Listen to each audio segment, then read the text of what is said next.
నమస్తే, welcome to టీఆర్జే news. నేను మీ journalist Siddhu.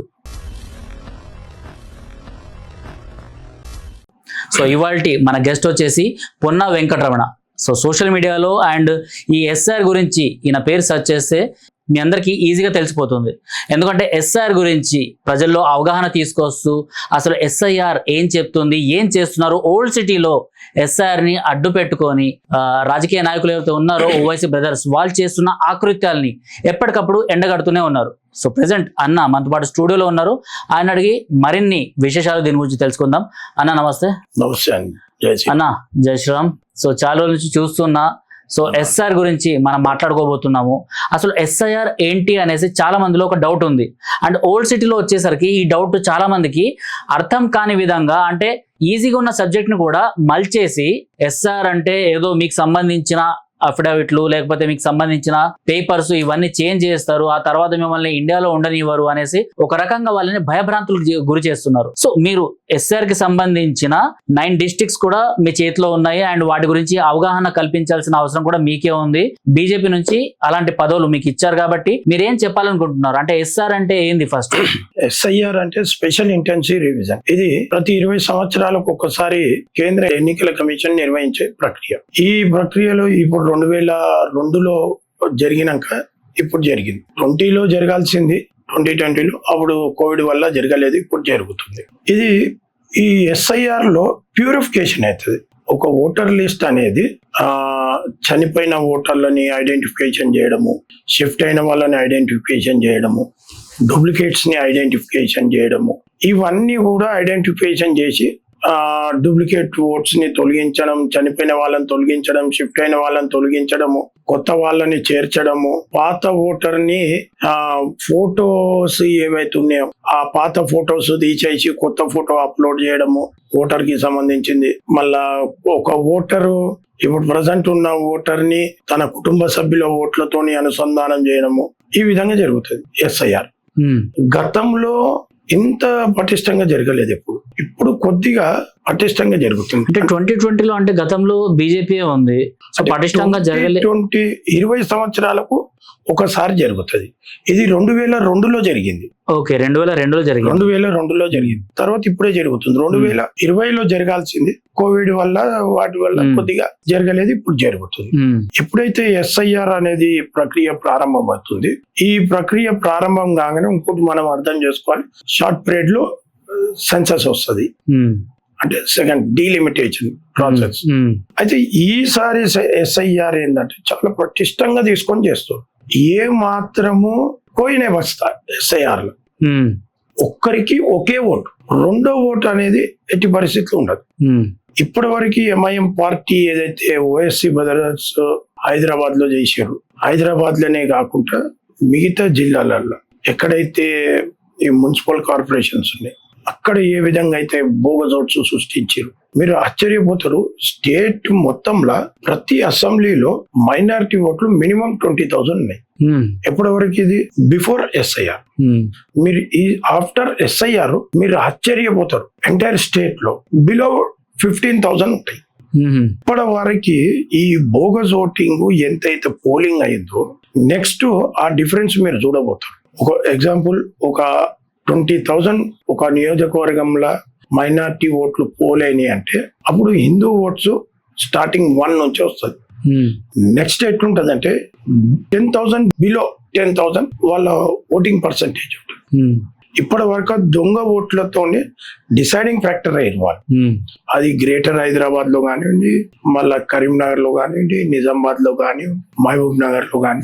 ఇది బాగానే చెప్పిండ్రు అన్న. అయితే ఈ దొంగ ఓట్ల వల్ల మనకు వచ్చే ప్రాబ్లం ఏం లేదు కదా అనేసి చాలా మంది అనుకుంటున్నారు. అలాంటి వాళ్ళకి మీరేం చెప్పాలనుకుంటున్నారు? ఎందుకంటే ఎస్ఆర్ వచ్చిన తర్వాత బెంగాల్లో కానివ్వండి, లేకపోతే కర్ణాటకలో కానివ్వండి, వేరే వేరే రాష్ట్రాల్లో భూకంపాలు వచ్చినట్టు, అంటే అక్కడి రాజకీయ నాయకులు ఎవరైతే ఉన్నారో అరే ఎస్ఆర్ అంటే ఒక భూతం అనేటట్టు చూపెట్టిండ్రు. అండ్ కొంతమంది ఎవరైతే ఉన్నారో ఎస్ఆర్ ని సరిగ్గా అర్థం చేసుకునే వాళ్ళు, సో వీళ్ళు ఏమనుకుంటున్నారంటే సో ఎస్ఆర్ వల్ల మనకు వచ్చింది లేదు పోయేది లేదు అనేసి. బట్ ఈ రిగ్గింగ్స్ అండ్ ఈ డబుల్ ఓట్స్ ఏవైతే వస్తుంటాయో అలా ఓట్లు వేయడం వల్ల ఎలాంటి అనర్థాలు జరుగుతాయి? అంటే ఇప్పుడు ఈ బోగస్ ఓట్స్ ఒక 100ల సంఖ్యలో కాదు, 1000ల సంఖ్యలో ఉన్నాయి. పోలింగ్ స్టేషన్స్ ఉన్నాయి. ఆ పోలింగ్ స్టేషన్స్ టోటల్లీ ముస్లిం ఓటర్స్ ఉన్నారు. ఆ ముస్లిం ఓటర్స్ ఉన్న చోట మనకు పోలింగ్ ఏజెంట్ గిట్ట ఉండడు. మనకి ఎందుకు లే అంటాం. ఆ ప్రాంతాలల్లో 98% పోలింగ్ అవుతుంది, 95 పైననే పోలింగ్ అవుతుంది ఆ ప్రాంతాలలో. దానివల్ల ఎక్కడైతే నిజాయితీగా పోలింగ్ జరుగుతుంది, హిందూ ఓట్స్ పోల్ అవుతాయి 70%. ఇప్పుడున్న బిఫోర్ SIR ఓటర్ లిస్ట్ పైన ఎంత కష్టపడ్డా రెగ్గింగ్ చేయకుండా, బోగసింగ్ చేయకుండా చేస్తే మనకు 60 నుంచి 65% పోలింగ్ అవుతుంది. ఆ ఓటర్ లిస్ట్ ఉన్నదే అంత. ఇప్పుడు ప్రతి పోలింగ్ స్టేషన్ SIR అయినాక 60% మిగులుతుంది, మిగతా 40% డిలీట్ అవుతుంది. అందులో హిందూస్ అవుతారు, ముస్లిమ్స్ అవుతారు. హిందూస్ ఎందుకు అవుతారు అంటే 2002లో వాళ్ళు ముద్దుగా పిలుచుకునే ఇంట్లో పేరు ఉంటది ఆ నిట్ నేమ్. ఆ నిట్ నేమ్ కూడా రాయించారు అప్పుడు.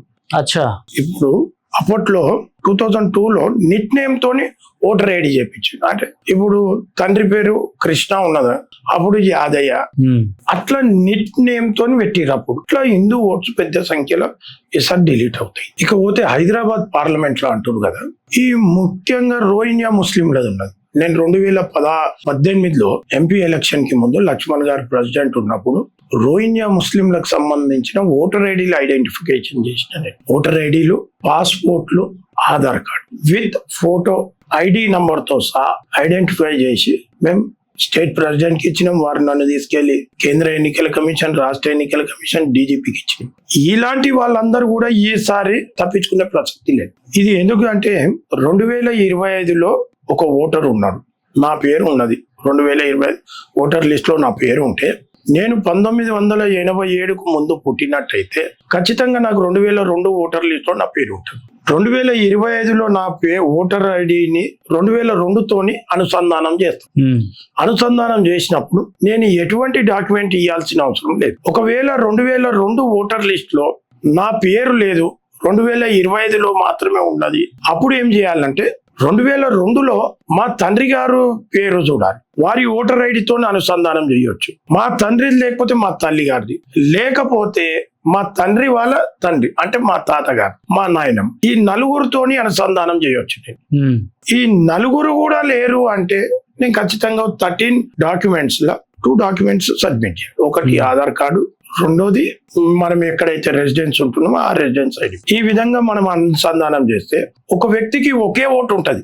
రెండోది ఇందులో ఏంటంటే కుటుంబ సభ్యులతో ఎప్పుడైతే అనుసంధానం చేస్తామో, ఒక కుటుంబంలో 5 ఓట్లు ఉంటే, మొన్నటి వరకు మనం చూసినాం, మొన్నటి ఎంపీ ఎలక్షన్ లో మన కిషన్ రెడ్డి గారు కేంద్ర మంత్రి గారు వాళ్ళ ఇంట్లో 4 ఓట్లు ఉంటే నలుగురు 3 పోలింగ్ స్టేషన్ లో పోయి ఓటేసారు. ఈ పరిస్థితి వచ్చింది. ఇప్పుడు ఎప్పుడైతే SIR ప్రక్రియ పూర్తయినాక ఈ పరిస్థితి అనేది ఉండదు. ఇక ఒక కుటుంబానికి సంబంధించిన ఓట్లు ఒకే చోట ఉంటాయి. అంటే మన మొబైల్లో ఇప్పుడు నేను మీ పేరుని వెంకటరమణ అనేసి సేవ్ చేసుకుంటా, ఇంకెవరో నాకు పంపించినప్పుడు వెంకట్ అనేసి వస్తుంది. సో రెండింటిని లింక్ చేసేయడం అన్నమాట, అంతే. కానీ చాలా ఈజీ. ఈ 2 ఉన్నది. ఇప్పుడు ఇంకొక ప్రాబ్లం వస్తుంది. ఇప్పుడు మా ఈ SIR ప్రక్రియలో గ్రౌండ్ లో ఒక ప్రాబ్లం బాగున్నది. ఇప్పుడు మా 2002లో మా ఇంట్లో 7 మెంబర్స్ ఓటర్స్, మేము 13 మెంబర్స్. 2002లో మేము 3 అన్నదమ్ములము. నా పేరు మ్యాచ్ అయింది, మా ఫాదర్ పేరు మ్యాచ్ అయింది, మా అమ్మగారిది ఓటర్ లిస్ట్ లో పేరు లేదు.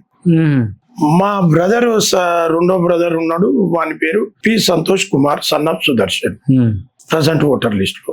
అప్పుడు గిట్ట అదే పేరు. కానీ వాడిని ఇంటి దగ్గర అందరూ సంతు సంతు అని పిలవడం వల్ల ఓటర్ లిస్ట్ లో గిట్ట అదే విధంగా రాశారు, సంతు సన్ ఆఫ్ సుదర్శన్. ఇప్పుడు మా ఇంటికి BLO వచ్చి P. Santosh Kumar voter list లో మీ పేరు ఉన్నది, 2002లో మీరు ఈ డోర్ నంబర్ పైన ఉంటున్నారా అంటే ఉంటున్నాం. ఇది నాది, సంతు అంటే నేనే, అంటే సంతోష్ కుమార్ అంటే మీరు, సంతు అంటే మీరు కాదు, మిమ్మల్ని ఎట్లా అనుసంధానం చేయాలంట. మేము ఆయన వేరా మీరు వేరా. సో అలాంటప్పుడు ఏం చేస్తారు మరి? ఇది ఏమైతుందంటే ఈ సంతోష్ కుమార్ అప్పుడు ఏం చేయాలి, తన కుటుంబ సభ్యులకు చెప్పాలి, తండ్రి పేరు, తండ్రి ఓటర్ ఐడి, దాన్ని లింక్ చేయాలి. అప్పుడు మ్యాపింగ్ అవుతుంది. ఒకవేళ 2002లో మా మిస్సెస్ కి మ్యారేజ్ కాలేదు, అప్పుడు వారి తల్లి గారి ఇంట్లో ఉంటది. మళ్ళీ ఇప్పుడు మ్యారేజ్ అయింది, మళ్ళీ వారి ఓటు గిట మా ఓటుతోని మ్యాపింగ్ చేయాలి కదా. మేమున్న లొకేషన్ కి మా పేరుతో మ్యాప్ చేయాలి. అప్పుడు ఏం చేయాలంటే వారి తండ్రి గారిది ID ప్రూఫ్ తెచ్చుకో, ఎనీ ID ప్రూఫ్ తెచ్చుకొని ఇక్కడి ఆధార్ కార్డు లైట్ బిల్ పెట్టి మ్యాపింగ్ చేయాలి. ఈ విధంగా జరుగుతుంది. ఇప్పటి వరకు మైనారిటీ ఎంఐఎం పార్టీ చేసేది ఏంటంటే, మేము ప్రతి సంవత్సరము లక్షల ఓట్లు మేము ఐడెంటిఫికేషన్ చేస్తాం, డిలీషన్ కి పెడతాం. Hyderabad parliament last 5.27 lakhs votes మేము డిలీషన్ చేయించినాం. ఎంటర్ హైదరాబాద్ సికింద్రాబాద్ మొత్తం పార్లమెంట్ లో మెజారిటీ ఓట్స్ హైదరాబాద్ పార్లమెంట్ లో నేనే స్వయంగా ఐడెంటిఫికేషన్ చేసి డిలీషన్ చేయించిన. ఎట్లా చేసిండ్రు ఇదంతా ఐడెంటిఫికేషన్? అంటే మా తన నెట్వర్క్ ఉన్నది, మాకు నెట్వర్క్ ఉన్నది. మేము నిరంతరం దాని మీదే పనిచేస్తాము. మా పార్టీకి 1 booth 10 youth అనే ఒక సిద్ధాంతం ఉన్నది, మ్యాన్ పవర్ ఉన్నది. ఎట్లా పనిచేయాలనేది మాకు పైనుంచి కింది వరకు మాకు నేర్పించి దాంట్లో మేము బాగా పనిచేస్తాం. అందరికంటే ఎక్కువ పనిచేస్తాం కాబట్టి మేము హైదరాబాద్ పార్లమెంట్ లో ఉన్న ఓటర్లని చేవెళ్ళ పార్లమెంట్ లో 1,72,000 ఓట్లు చూయించినాం. విత్ ప్రింట్ ఎపిక్ నంబర్ తోని మేము స్టేట్ ఎలక్షన్ కమిషన్ కి కంప్లైంట్ ఇస్తే వారు ఆశ్చర్యపోయారు, ఏంటిది ఇది ఎట్లా అంటే వాళ్ళ దగ్గర కూడా ఈ డేటా లేదు. డాటా ఉంటది, డేటా ఉంది కానీ వీళ్ళందరూ ఫేక్ అనేసి ఐడెంటిఫికేషన్ చేయలేరు. ఎందుకంటే బిఎల్ఓలు హైదరాబాద్ పార్లమెంట్ లో కామాటీలు ఉంటారు, అంటే చెత్త ఎత్తేటోడు, ఇళ్లల్లా మందేసేటోడు. వీళ్ళు బిఎల్ఓలు ఉంటారు, వీళ్ళని బెదిరిస్తారు. వీళ్ళని బెదిరించి వీళ్ళ యూజర్ ఐడి తీసుకుంటారు, పాస్వర్డ్ తీసుకుంటారు. మీరు రీసెంట్లీ నాకు ఒక ఇష్యూ మీకు చూపిస్తాను. 2 days బ్యాక్ నాకు వచ్చింది. మొన్న నేను immediately CEO Sudarshan Reddy IAS గారికి నేను వాట్సాప్ లో ఇమీడియట్లీ కంప్లైంట్ ఇచ్చాను. హైదరాబాద్ పార్లమెంట్ లో వీళ్ళు ఇప్పుడు ఎంఐఎం పార్టీ కాల్ సెంటర్ పెట్టింది, హెల్ప్ డిస్క్ పెట్టింది. అవును, అక్కడక్కడ టెంట్స్ వేసి చేస్తారు. వీళ్ళ తాన పెద్ద సంఖ్యలో బోగస్ ఓట్స్ ఉన్నాయి. వీళ్ళు ఇప్పుడు ఏం చేస్తున్నారు అంటే, ప్రజెంట్ ఓటరు హిందువు, 2002 ప్రీవియస్ ఓటరు ముస్లిం తో మ్యాప్ చేసి హిందూ ఓటర్ ని ముస్లిం ఓటర్ తో మ్యాప్ చేస్తుండు. అంటే ఆల్రెడీ ఎన్రోల్ అయినటువంటి ఓటు డిలీట్ కావద్దని. అంటే ఏ స్థాయిలో కుట్ర చేస్తున్నారంటే, మొన్న రీసెంట్లీ మేము ఎస్ఐఆర్ టీం, మా టీం Zone 3 కి సంబంధించిన టీము, శశిధర్ రెడ్డి గారు, మేము అందరం కలిసి చంద్రాయనగుట్ట నియోజకవర్గంలో డిప్యూటీ కమిషనర్ గారి దగ్గర పొలిటికల్ పార్టీ మీటింగ్ అటెండ్ అయ్యాను. సేమ్ టైంలో ఎంఐఎం పార్టీకి సంబంధించిన 6 కార్పొరేటర్లు వచ్చారు. వచ్చినప్పుడు మేము మీటింగ్ స్టార్ట్ అయింది. మేము అడిగిన ప్రశ్నలు నడుస్తున్నాయి. అంతలో మేము ప్రశ్నించింది, మీరు బిఎల్ఓల నుంచి యూజర్ ఐడి పాస్వర్డ్ తీసుకొని మీరు అంత తప్పు మ్యాపింగ్ చేస్తుర్రు, మీకు మీరు తీసుకోవాల్సిన రైట్ లేదంట. వారు ఏమంటారు అంటే, మేము సహాయం చేస్తున్నాము, ఓటర్ కి సహాయం చేస్తున్నాం అన్నారు. ఏ విధంగా సహాయం చేస్తుర్రు అని మేము ప్రశ్నిస్తే వాళ్ళు వెంటనే ఇన్ని ఫామ్స్ చూపించారు. ఆ ఫామ్స్ ఏంటివంటే ఎన్యుమరేషన్ ఫామ్స్. అవి ఈ ఎన్యుమరేషన్ ఫామ్స్ చూపిస్తూ ఏమంటున్నారు అంటే, ఇది తప్పు మ్యాపింగ్ అయ్యింది. బిఎల్ఓ ఎప్పుడైతే మ్యాపింగ్ చేస్తుండ్రు, మ్యాపింగ్ చేసినప్పుడు తప్పు మ్యాప్ అయిందా, ఒప్పు మ్యాప్ అయిందా, ఇది ఎప్పుడు చెప్పాలి? ఎస్ఐఆర్ నోటిఫికేషన్ కేంద్ర ఎన్నికల కమిషన్ ప్రకటించినాక బిఎల్ఓలు ఇంటింటికి తిరిగి ఎన్యుమరేషన్ ఫామ్స్ ఇచ్చినాక మ్యాపింగ్ తప్పు జరిగితే ఆఫ్టర్ 30 days తర్వాత మీకు ఒక 30 days ఆబ్జెక్షన్స్ కి టైం ఇస్తారు, అప్పుడు చెప్పాలి. అప్పటి వరకు మీకు ఎన్యుమరేషన్ ఫామ్స్ అనేది బిఎల్ఓకు రాదు, సిఇఓకు గిట రావు. ఈ యాక్సెస్ ఎవరి దగ్గర ఉంటది ఎన్యుమరేషన్ ఫామ్స్ అంటే ఈఆర్ఓ దగ్గర ఉంటది. నోటిఫికేషన్ వచ్చేదాకా ఇది డౌన్లోడే కాదు అసలు. కానీ 25-30% మ్యాపింగ్ కాగానే వీళ్ళ దగ్గర ఎన్యుమరేషన్ ఫామ్స్ తీసుకొని మీటింగ్ లోచి కూర్చొని ప్రశ్నిస్తారు. మేము నిలదీసే వారికి అక్కడి నుంచి ఎంఐఎం కార్పొరేటర్లు అందరూ కూడా ఆ మ్యాపింగ్ అన్ని తీసి చేతిలో పట్టుకొని ఆఫీసర్ కి ఇవ్వడానికి సిద్ధంగా లేరు. మీరు ఎట్లా మ్యాపింగ్ చేసారు, మీరు ఎన్యుమరేషన్ ఫామ్స్ మీకు ఎక్కడి నుంచి వచ్చినాయి అని మేము ప్రశ్నించే వారికి ఇవ్వడానికే సిద్ధంగా లేరు. ఓ 2 వైట్ పేపర్స్ ఇచ్చేసి మిగతా పట్టుకొని వెళ్ళి. అంటే ఎంఐఎం పార్టీ ఎంతైతే ప్రయత్నం చేస్తుందో వాళ్ళు బోగస్ ఓట్లని కాపాడుకునే ప్రసక్తే లేదు. వాళ్ళతో కాని పని ఈసారి భారీ సంఖ్యలో హైదరాబాద్ పార్లమెంట్ లో భారీ సంఖ్యలో బోగస్ ఓట్లు డిలీట్ అవుతాయి ముస్లిం. సో రోహింగ్యాకి సంబంధించిన ఓట్లు ఇందులో పడే అవకాశాలు ఏమైనా ఉన్నాయా? ఎట్టి పరిస్థితుల్లో రోహింగ్యా ముస్లిం ఓట్స్ ఎన్రోల్ కావు. ఎందుకు కావంటే వాళ్ళు ఓటర్ ఐడి మాత్రమే తీసుకోరు. ఇంతకు ముందు గవర్నమెంట్ అయినా టిఆర్ఎస్ కి సంబంధించిన గవర్నమెంట్ ఉన్నా కూడా సో అప్పటి హోంమంత్రి మొహమ్మద్ అలీ గారు వాళ్ళకి షెల్టర్స్ ఏర్పాటు చేయడము అండ్ వాళ్ళకి స్పెషల్ ఆధార్ కార్డ్స్ ఇవన్నీ మేము ఇప్పిస్తాము అని చెప్పడము, ఓటర్ కార్డులు కూడా ఇప్పిస్తామని చెప్పడము, అండ్ ఇప్పుడు కాంగ్రెస్ గవర్నమెంట్ కూడా ఎంఐఎం తో పాటు నడుస్తూ అపీస్మెంట్ పాలసీస్ చేయడము ఇలాంటివన్నీ చేస్తున్నారు కదా. మరి వాళ్ళకి సంబంధించినవి కూడా చాలా ఈజీగా వచ్చేస్తాయి కదా. మీరు చెప్పారు కరెక్టే. మొహమ్మద్ అలీ గారు ఈ డబుల్ బెడ్రూమ్లు గిట్ట రోహింగ్యా ముస్లింలకు ఇచ్చారు, పెద్ద సంఖ్యలో ఇచ్చారు. అవును, కానీ ఈ రోహింగ్యా ముస్లింలు ఆఫ్టర్ 2005 తర్వాతనే ఇక్కడ వచ్చారు. మనము 2002 ఓటర్ లిస్ట్ మ్యాపింగ్ చేస్తున్నాం. ఆ సమయంలో వీళ్ళ తన ఓటర్ ఐడి లేదు, వచ్చి ఉన్నా కూడా చాలా తక్కువలో ఉంటారు. అలా ఆ సమయంలో వీళ్ళ తన ఓటర్ ఐడి లేదు, వీళ్ళ కుటుంబ సభ్యులకి ఓటర్ మ్యాపింగ్ అయ్యే ప్రసక్తే లేదు. మరి ఎంఐఎం ఏమైనా జిమ్మిక్లు చేస్తుందా ఇందులో? ఎంఐఎం చాలా ప్రయత్నాలు చేస్తుంది, కొత్త ఓటు ఎన్రోల్ చేసే ప్రయత్నాలు చేస్తుంది.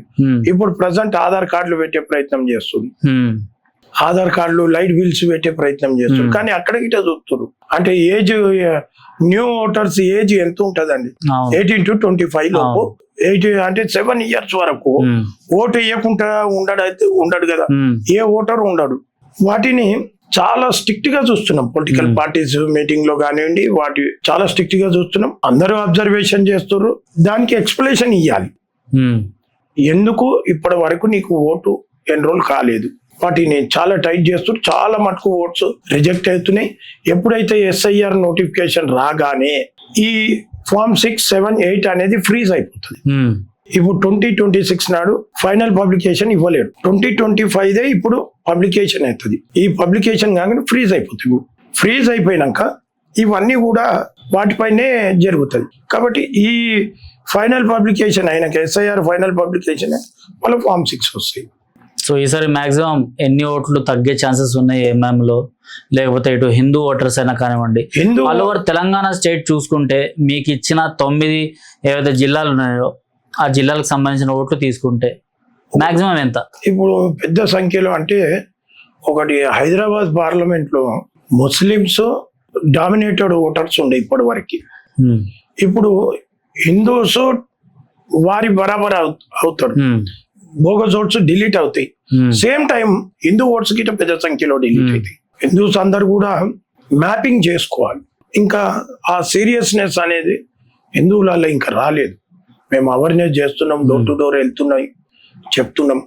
ఇదే కాకుండా ఇప్పుడు ఓల్డ్ సిటీలో ఉన్న హిందూస్ చాలా మటుకు మీర్పేట్, బడంగ్పేట వెళ్ళిపోయారు, కొందరు నాదర్గుల్కి వెళ్ళిపోయారు, కొందరు అత్తాపూర్ ఇటు పోయారు, కొందరు ఉప్పల్ వైపు వెళ్ళారు, అప్ టు భువనగిరి వరకు వెళ్ళారు. ఇప్పుడు వాళ్ళ ఓట్లు గిట్టి ఇక్కడ వచ్చి మ్యాపింగ్ చేసుకోవాల్సిన అవసరం. రెండో ముఖ్యమైన విషయం ఏంటిదంటే హైదరాబాద్ లో నివసిస్తున్న ప్రతి ఒక్క Hindu, any caste, any state నుంచి వచ్చి ఇక్కడైతే నివసిస్తుండో వాళ్ళందరికీ ఒక విషయం చెప్తారు. దేశవ్యాప్తంగా ఎప్పుడైతే ఎస్ఐఆర్ ప్రక్రియ ప్రారంభమవుతుంది, ఇక్కడ ఎప్పుడైతే జరుగుతుంది, సేమ్ టైం అటు ఇట వాళ్ళ రాష్ట్రాలలో కూడా జరుగుతుంది, వాళ్ళ డిస్టిక్లలో కూడా జరుగుతుంది. సేమ్ టైం ఇక్కడ బిఎల్ఓ తిరిగినప్పుడు అక్కడ గిట బిఎల్ఓ తిరుగుతాడు. ఆ సమయంలో మీరు అక్కడ లేనప్పుడు మీ ఓటు డిలీట్ అయిపోతుంది. మీరు ఇక్కడ ఉన్నప్పుడు ఇక్కడ డోర్ నంబర్ తో మీ ఓటు మ్యాప్ చేసుకోవాలి. ఇక్కడ డోర్ నంబర్ తో మీరు ఎప్పుడైతే ఓటు మ్యాప్ చేసుకుంటారో ఇక్కడ మీ ఓటును మీరు కాపాడుకున్న వాళ్ళు అవుతారు. ఎప్పుడైతే మీ డిస్టిక్ లో ఎన్నికలు ఉంటాయి, ఫామ్ 8 వేసుకొని అక్కడ వెళ్ళిపోవచ్చు. ఉత్తగానే అక్కడ మేము మ్యాప్ చేపియకపోతే మా భూములకు ఏదో అయిపోతుంది, మాకు దళిత పథకాలు రావు అని, రైతు బీమా పథకం రాదని, మా ఆస్తులు గుంజుకుంటారని, అలా ఒక కాంగ్రెస్ పార్టీ, టిఆర్ఎస్ పార్టీ ఏదైతే మైనారిటీ ఓట్ల కోసం ఏదైతే చేస్తుందో అది చాలా తప్పు. మీ అలా ఆస్తులకు ఎటువంటి డోకా లేదు. వాళ్ళందరికీ కూడా ఒకటి ఏం చెప్తున్నామంటే ఖచ్చితంగా ఎస్ఐఆర్ మ్యాపింగ్ హైదరాబాద్లోనే చేయించుకోవాలి. హైదరాబాద్లో ఇక్కడ నివసిస్తున్నప్పుడు మీరు ఇక్కడ వ్యాపారం చేస్తూ ఇక్కడనే ఉంటున్నప్పుడు ఇక్కడనే చేసుకోవాలి. ఇప్పుడు గతంలో ఏం జరిగిందంటే కర్ణాటక, రాయచూర్, బిదేర్ ఇక్కడ నుంచి చాలా మటుకు ఓటర్స్ అక్కడ నుంచి ఆధార్ కార్డు తెచ్చి ఇక్కడ లైట్ బిల్ పెట్టి వేల సంఖ్యలో ఓట్లు ఎన్రోల్ చేశారు. షేర్లింగంపల్లి కాన్స్టిట్యున్సీ, మళ్ళా కార్వాన్ కాన్స్టిట్యున్సీ, మళ్ళా రాజేందర్ నగర్ కాన్స్టిట్యున్సీ, మహబూబ్ నగర్, ఇక్కడ కర్ణాటక నుంచి వచ్చి ఓట్లు ఎన్రోల్ చేశారు. ఇప్పుడు అక్కడ నుంచి కర్ణాటక నుంచి ఏదైతే ముస్లిమ్స్ వచ్చి ఇక్కడ ఎన్రోల్ చేశారో అక్కడ వాళ్ళకి 2003 ఓటర్ లిస్ట్ తోని అవును. మ్యాపింగ్ జరుగుతుంది. ఉమ్. తెలంగాణలో ఏమో 2002 తో జరుగుతుంది. వాళ్ళు అక్కడ గిట్ట మ్యాపింగ్ చేయించుకోకపోతే వాళ్ళ ఓటు డిలీట్ అయిపోతుంది. అవును. అక్కడ నుంచి ఇక్కడ దొంగ ఓట్లు వేయడానికి వచ్చిన వాళ్ళందరూ కూడా అప్పుడు కాంగ్రెస్, టిఆర్ఎస్, ఎంఐఎం కలిసి మైనారిటీ ఓట్ల కోసం ఏదైతే దొంగ ఓట్లు ఎన్రోల్ చేయించింది ఆ ఓట్లు అన్ని కూడా ఇప్పుడు డిలీట్ అవుతాయి. సో మీరు చెప్పేదాని ప్రకారం ఎస్ఐఆర్ అన్నది 2002 కి సంబంధించిన పాత ఓట్లు ఏవైతే ఉన్నాయో దాన్ని బేస్ చేసుకునే 20 years కి ఒకసారి ఇదంతా చేస్తుంది. మరి అప్పట్లో స్టార్ట్ చేసింది ఎవరు ఎస్ఐఆర్ ని? కాంగ్రెస్ ప్రభుత్వమే. కాంగ్రెస్ ప్రభుత్వమే. మరి కాంగ్రెస్ ఇప్పుడు ఎందుకు భయపడుతుంది? కాంగ్రెస్ కానివ్వండి, మమతా బెనర్జీ కానివ్వండి, వీళ్ళందరూ ఎందుకు భయపడుతున్నారు ఇప్పుడు? అంటే అప్పట్లో ఎస్ఐఆర్ అంటే నామమాత్రానికి జరిగేది, నామమాత్రానికి చేసేది, ఏదో చేసినామా అంటే చేసినాం అన్నట్టు. ఇప్పుడు మీరు ఆధార్ కార్డులో ఏ విధంగా అయితే ఆధార్ కార్డు ఉన్నది, డేట్ ఆఫ్ బర్త్ కానివ్వండి, డేట్ గా హౌస్ నంబర్ కానివ్వండి, ఆధార్ నంబర్ పేరులో కానివ్వండి, స్పెల్లింగ్ మిస్టేక్ .com కూడా మిస్ కాకుండా సేమ్ ఆధార్ కార్డు ఎన్రోల్ చేయాలి. లేకపోతే ఎర్రర్ వచ్చేసి మీది ఎన్రోల్ కాదు. అది ఖచ్చితంగా ఏ విధంగా అయితే ఆధార్లు ఉన్నదో అది అదే విధంగా ఎన్రోల్ చేయాలి. లేకపోతే మీకు మ్యాపింగ్ కాదు, ఎన్రోల్ కాదు మీకు. సో బెంగాల్లో ఏవైతే తీసేసిన ఓటర్లు ఏవైతే ఉన్నాయో అవి మళ్ళీ కలిపేయండి అనేసి అక్కడే హైకోర్టు తీర్పునిచ్చింది అనేసి ఒక న్యూస్ కొట్టింది. అట్లే ఏం లేదు. బెంగాల్లో తీసేసిన ఒకసారి తీసేసినాక మళ్ళా కలపడం అనేది ఉండదు. వన్స్ డిలీట్ అయినాక యాడ్ చేసేది అనేది ఉండదు. ఈ సుమోటో డిలీషన్ కేవలం ఎస్ఐఆర్ సమయంలోనే సుమోటో డిలీషన్ జరుగుతుంది. ఇప్పుడు ఇంతకు ముందు ఎండి సలీం అని, MODH సలీం అని ఈ విధంగా ఓట్లు ఉండేటివి. టోపీ పెట్టుకొని ఒక ఓటు, సుర్మా పెట్టుకొని ఒక ఓటు, బుర్కా వేసుకొని ఒకటి, ఇట్లా రకరకాలుగా ఒక మనిషికి 4 ఓట్లు 5 ఓట్లు ఉండే.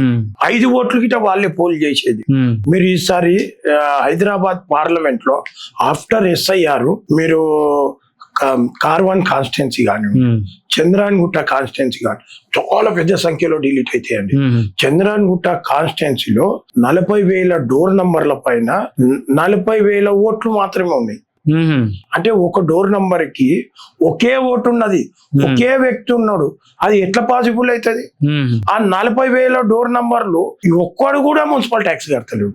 ఇప్పుడు ఎస్ఐఆర్ లో అనుసంధానం చేద్దామంటే అలాంటి single door number, single vote Hyderabad parliament లో లక్షలు ఉన్నాయి. అవన్నీ డిలీట్ అవుతున్నాయి. సో ఏంటి నెక్స్ట్ ఏంటి అంటే ఎస్ఐఆర్ ఇప్పుడు తెలంగాణలో ఏదైతే ఇప్పుడు ఓల్డ్ సిటీలో వీళ్ళందరూ భయపెడుతున్నారు, మరి ఎందుకు హిందూస్ ఒక సైడ్ భయపడకుండా సో ఏదొచ్చినా మనం చూసుకుందాం అనేసి అనుకుంటున్నారు, బట్ ముస్లిం జనాల్లో మాత్రమే ఈ భయభ్రాంతులకు గురి చేస్తున్నారు వీళ్ళు?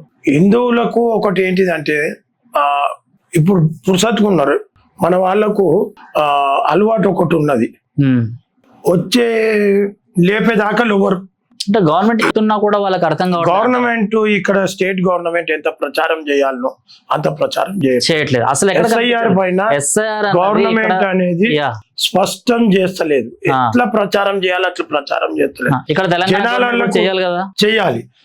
మీరు ఆశ్చర్యపోతారు, ఎస్ఐఆర్ ప్రక్రియ కరెక్ట్ జరగొద్దని బిఎల్ఓలకు ఇప్పటి వరకు జీతాలు ఇస్తలేరండి. ఇచ్చిన వాళ్లకు 9,000 ఇస్తారు. కేంద్ర ఎన్నికల కమిషన్ 12,000 రూపాయలు బిఎల్ఓలకు జీతాలు ఇవ్వాలంటే 9,000 ఇస్తారు. బిఎల్ఓ సూపర్వైజర్లకు 18,000 ఇవ్వాలన్నారు. ఇయ్యాలటి వారికి జీతం తీసుకున్న బిఎల్ఓ సూపర్వైజరే లేడు. వాళ్లకు పైసలు ఇయ్యరు. వాళ్ళకు ఆల్రెడీ వాళ్ళ ఒరిజినల్ డ్యూటీ ఉంటది, అడిషనల్ డ్యూటీ ఎస్ఐఆర్ చేయాలి. ఎస్ఐఆర్ చేసినాక ఇప్పుడు సెన్సస్ కూడా చేయాలి. సెన్సస్ తో పాటు రాష్ట్ర ప్రభుత్వము సందట్లో సరే మనం బదలాం కావద్దని GIS సర్వే చేస్తుంది. ఇది పిన్ డ్రాప్ సైలెన్స్ గా GIS సర్వే ఏంటిదంటే ఇంటికి వచ్చి బిల్డింగ్ ని ఫోటో తీయించుకుంటారు. లైట్ మీటర్ బయటనే ఉంటుంది కాబట్టి ఆ ఫోటో తీయించుకొని డోర్ నంబర్ రాసుకొని అప్లోడ్ చేసేస్తారు. GHMC యాప్ లా అప్లోడ్ చేయంగానే ఈ బిల్డింగ్ కి పర్మిషన్ ఉన్నదా లేదా చూసుకుంటారు. గ్రౌండ్ ఫస్ట్ పర్మిషన్ ఉన్నది అనుకోండి, steel place ground first permission ఉన్నది, ఆడ ఎక్స్ట్రా ఫ్లోర్ వేసాడు, 100% పెనాల్టీ వేసేసి ఆయనకి ట్యాక్స్ పెంచేస్తారు వితౌట్ ఇంటిమేషన్. లక్షల సంఖ్యల ఇష్టం ఉన్నట్టు విచ్చలవిడిగా మొన్నటి వరకు 10,000 20,000 కట్టేటోనికి ఇవాళ సీదా 50,000 ట్యాక్స్ పెంచేసాడు. వీళ్ళు చేసే పని గవర్నమెంట్ చేస్తుంది.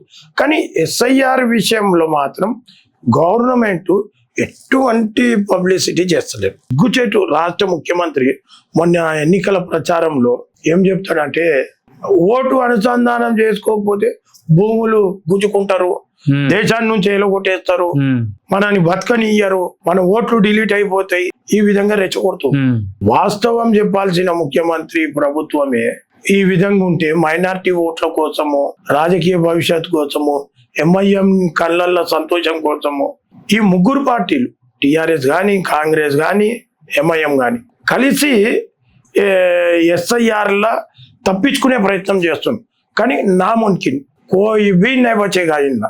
అన్న ఎంఐఎం కళల్లో ఆనందం కోసం కాంగ్రెస్ చూస్తుంది అనేసి మీరు ఒక మాట అన్నారు. సో ఈ మైనారిటీ అప్పీజ్మెంట్ అన్నది ఇంకెన్ని రోజులు నడుస్తుంది ఇట్లానే? ఎప్పుడైతే బీజేపీ గవర్నమెంట్ తెలంగాణ రాదు అప్పటిదాకా ఇది ఇట్లనే ఉంటుంది. ఎప్పుడైతే బీజేపీ గవర్నమెంట్ రాదు ఇది ఇట్లనే ఉంటుంది. బీజేపీ సబ్కా సాత్ సబ్కా వికాస్ అంటది, వీళ్ళు మాత్రం ఇంకా మైనారిటీ అప్పీజ్మెంట్ అనేసి. అంతే, వీళ్ళు మైనారిటీ బల్బుత్తే మీద బతికే పార్టీలు వీళ్ళు. మైనారిటీలకు బోగోజోట్లు ఎన్రోల్ చేసి ఆ బోగోజోట్లతో అధికారంలోకి వచ్చే పార్టీలు వీళ్ళు. మనం బీజేపీ పార్టీ అట్లా కాదు కదా.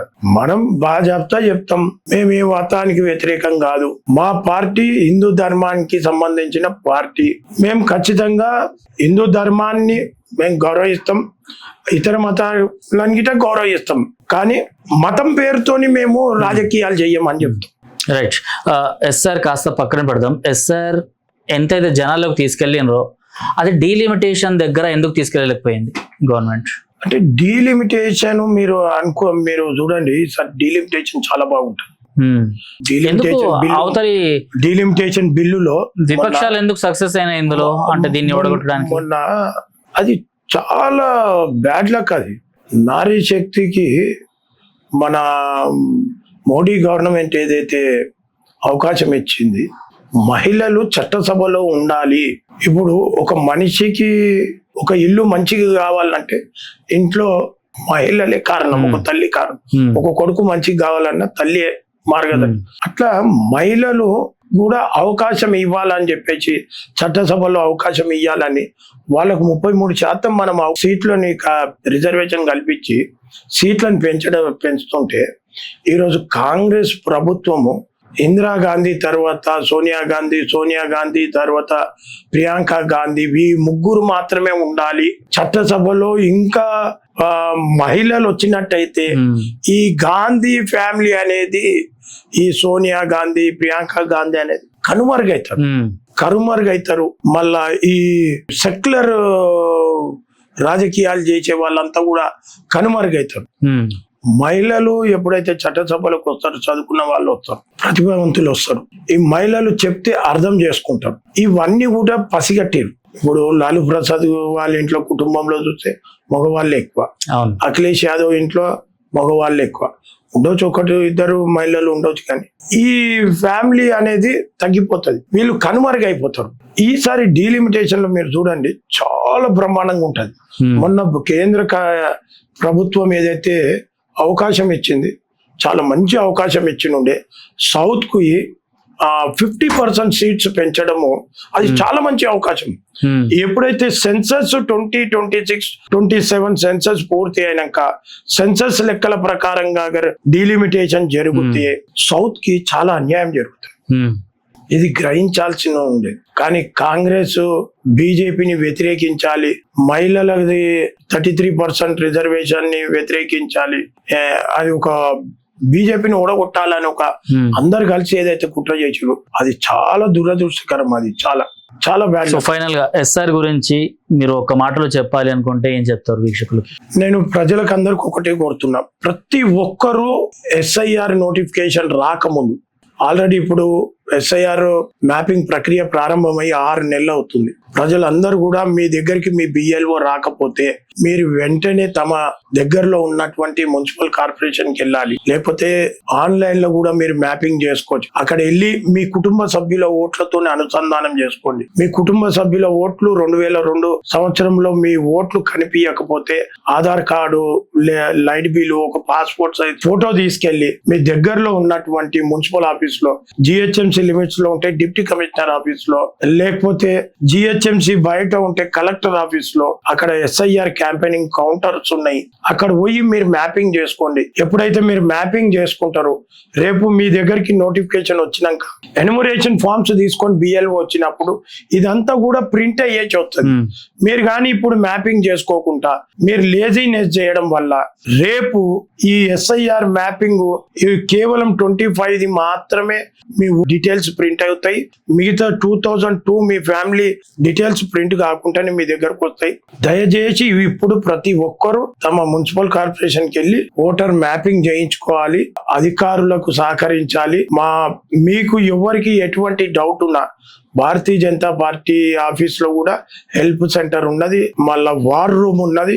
అక్కడ మాకు మీ దగ్గరలో ఉన్నటువంటి భారతీయ జనతా పార్టీ కార్యకర్తలు ఎవరికి చెప్పినా బూత్ స్థాయిలో నుంచి మేము ఎస్ఐఆర్ మెంబర్లను పెట్టినాం. ఎవరిని కదిలించినా ప్రజలందరికీ కూడా భారతీయ జనతా పార్టీ కార్యకర్తలు ఎస్ఐఆర్ విషయంలో పూర్తి సపోర్ట్ చేస్తారు, మీకు సహకరిస్తారని తెలియదు. రైట్ అన్న, థ్యాంక్ యూ. Thank you. జై శ్రీరామ్. జై శ్రీరామ్.